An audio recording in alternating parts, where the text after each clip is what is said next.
Our first speaker will be Ruth Miller. Ruth has an illegal immigration blog and discussion forum called Illegal Protest. Ruth has been involved in fighting illegal immigration in her local area and the nation since the fall of 2006. In April 2007, Ruth traveled to Washington, D.C. to participate in Bloggers Row for the Hold Their Feet to the Fire event. Please welcome Ruth Miller.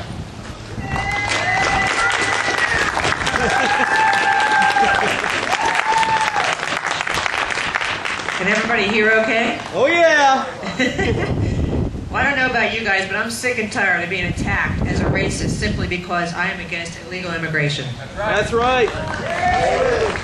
Let me be perfectly clear. I am against illegal immigration no matter what race the illegal alien might be. Currently, the majority of illegal aliens come here from Mexico, and I don't like them. Does that mean I hate Mexicans? No. Many are from other Latin American countries. Does that mean I hate Hispanics? No. I don't judge people based on the color of their skin. I judge people on whether they do the right thing. That's right. And illegal aliens are not doing the right thing. They disrespect our laws, they disrespect our country and our language, and they disrespect themselves. They also disrespect legal immigrants. Speaking of racism, I'd like to share some information that I've learned recently about a group you may have heard about, the National Council of La Raza. The phrase La Raza translates to the race. Yet you will find public statements from this group saying that it does not translate to the race. Go anywhere online that will do a translation from Spanish to English, and you will see it means the race. So what race are they referring to exactly?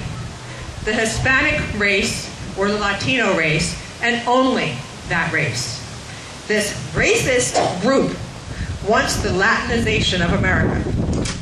They want power to Latinos, and only to Latinos, who will then help their own. Their motto is, for the race, and for everyone else, nothing. And guess what? They are funded by you, the taxpayer, to further their racist Latino agenda, as well as many of the largest corporations in America. La Raza is behind many of the groups which fight against our efforts to stop illegal immigration. Yet they say publicly they support securing our borders. La Raza actually worked with Ted Kennedy in crafting the recent amnesty legislation behind closed doors. In 1994, California Proposition 187 was created to deny illegal aliens social services, health care, and public education, and was supported by 58% of the California voters. At the recent La Raza Miami conference, Janet Murguia said this about Proposition 187.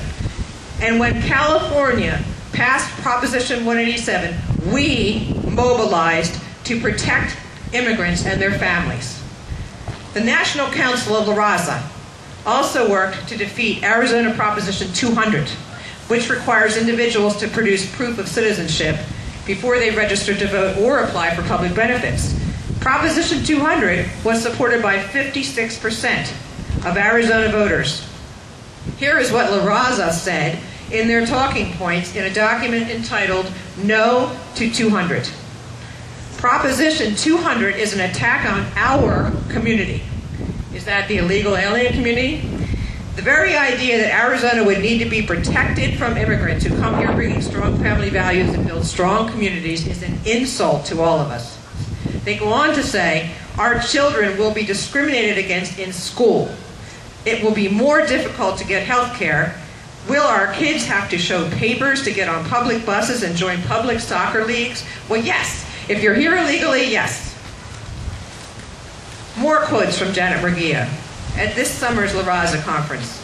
She says, let's renew America by graduating more students, increasing the number of Latino homeowners, creating more businesses, sitting on more boards, and running for office. Let's weave ourselves so deeply into the American fabric into schools, neighborhoods, offices, and industries so that there is no longer any room for the Latino bashers. You are what she calls Latino bashers because you're against illegal immigration. She goes on to say, our goal in this campaign is to have the largest Hispanic voter turnout in history next year. And you know who's helping her do that is New York Governor Eliot Spitzer. When Alberto Gonzales won the nomination for Attorney General, Janet Murguia had this to say to him. We want to make sure that people understand that we are reaching out to this administration. We think it's a unique opportunity when a president is in his second term to get things done. We are going to put our people first. And this is what he replied. I have this organization to thank for support of my nomination for Attorney General, and that he and La Raza share a commitment to Latinos. This is the Attorney General. You know what I say to former Attorney General Alberto Gonzales? Good. Say it again! Did you hear? Okay. I said good riddance, just in case you didn't hear me. He's trying to sabotage me. You can say it more than once. Okay. Speaking to another group of Latinos, Janet Murguia said this.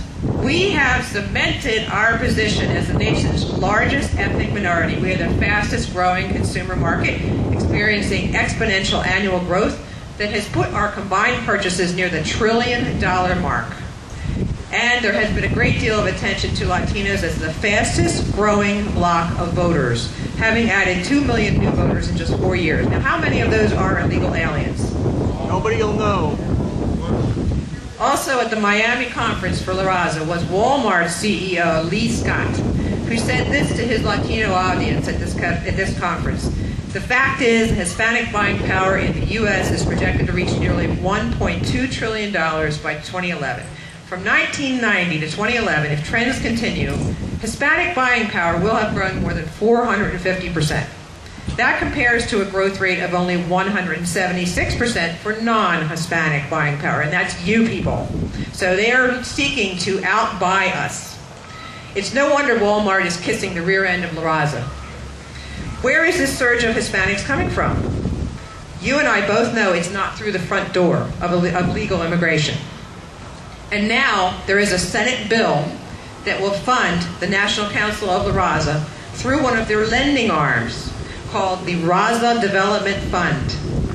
And that's being funded to the tune of $5 million for this year. And starting in 2008, it will be $10 million per year until 2010. In comparison, the Department of Homeland Security only allocates $5 million a year to its 287G training for the entire country to help local law enforcement enforce immigration laws.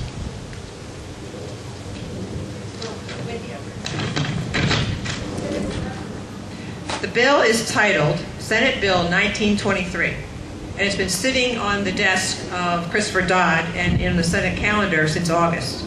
It contains the exact text of House Resolution 1999, and it has not yet been voted on. I suspect they're a little bit afraid to have it brought up.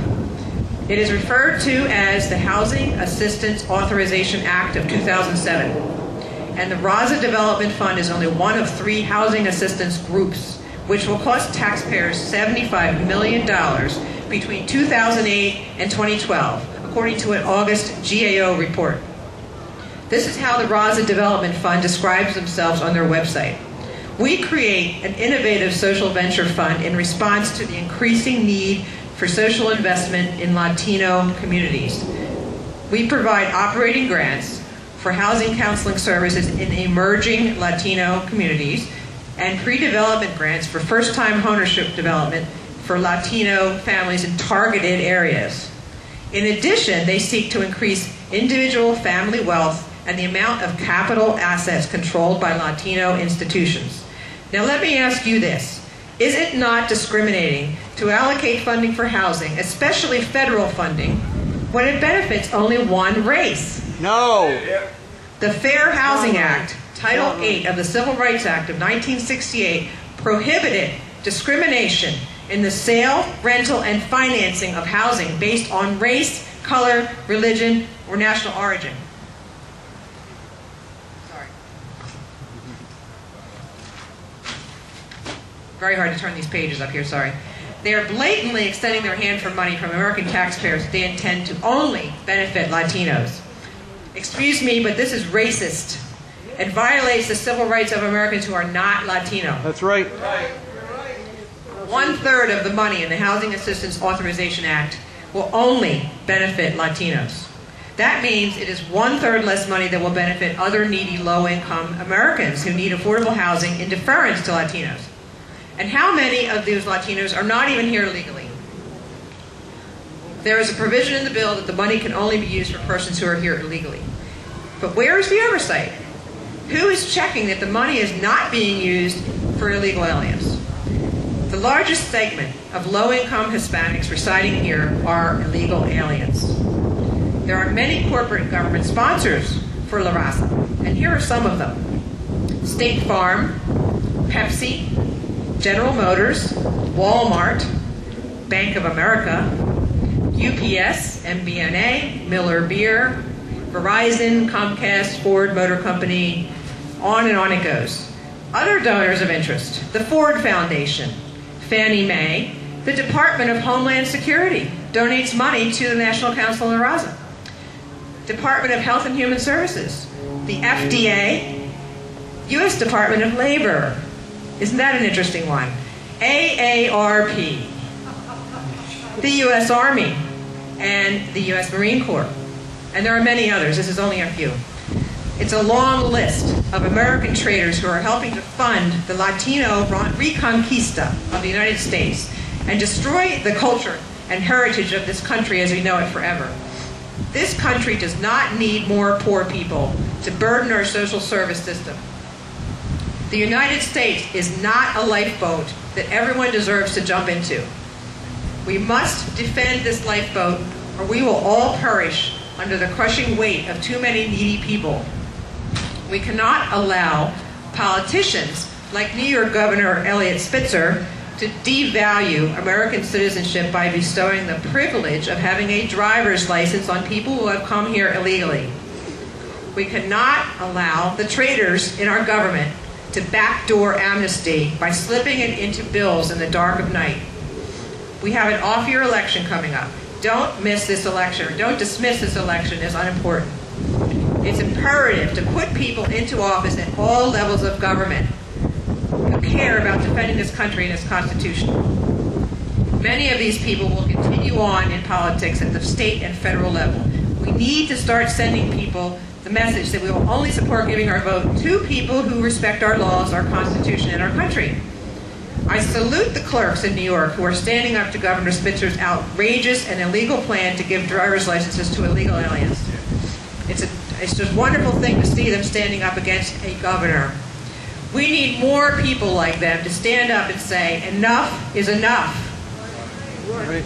Stand up, be counted, make a difference in your town like Diane Reed is doing in Lakewood. And thank you very much for having us here, and thank you, Diane, for persisting through all of the trials and tribulations that it took for you to get here.